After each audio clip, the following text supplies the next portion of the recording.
Hello everyone. Good evening. Welcome back to our English channel tell English. రోజులాగే ఈరోజు కూడా మనం తరచుగా మాట్లాడే కొన్ని తెలుగు సెంటెన్స్‌ని ఇంగ్లీష్‌లో ఎలా చెప్పాలో చూద్దాం. ఫర్ ఎగ్జాంపుల్, మీ నోరు తీపి చేసుకోండి.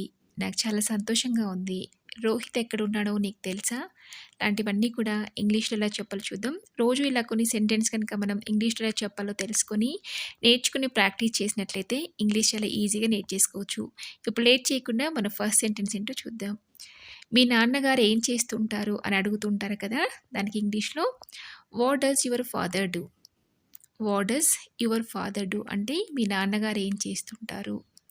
మా ఫ్రెండ్స్‌ని ఇంటికి పిలవనా అని అడగడానికి shall I call my friends to home?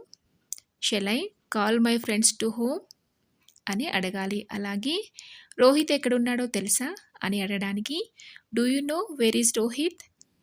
Do you know where is Rohit అని అడగాలి. అలాగే పద మనం కలిసి చేద్దాం అని చెప్పడానికి లెట్స్ డూ ఇట్ టుగెదర్.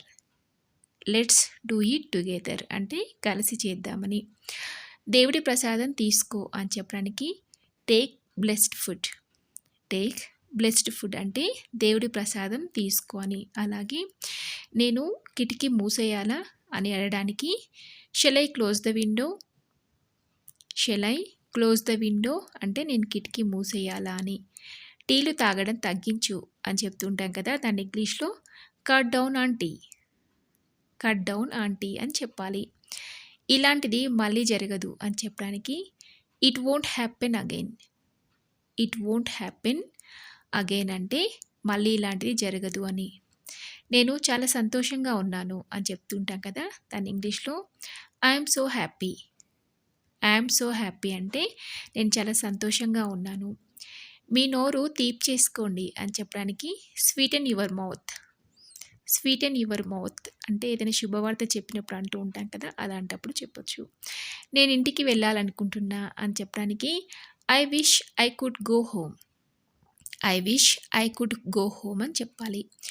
మీకు ఆలస్యం అవుతుంది అని చెప్పడానికి you are getting late.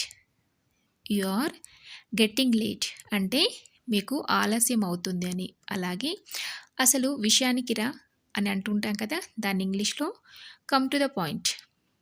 Come to the point అంటే అసలు విషయానికి రా అని చెప్పప్పుడు యూజ్ చేయొచ్చు. చూసారు కదా! ఈ సెంటెన్స్ అన్నీ కూడా మీకు చాలా యూజ్‌ఫుల్‌గా ఉంటాయనుకుంటున్నాను.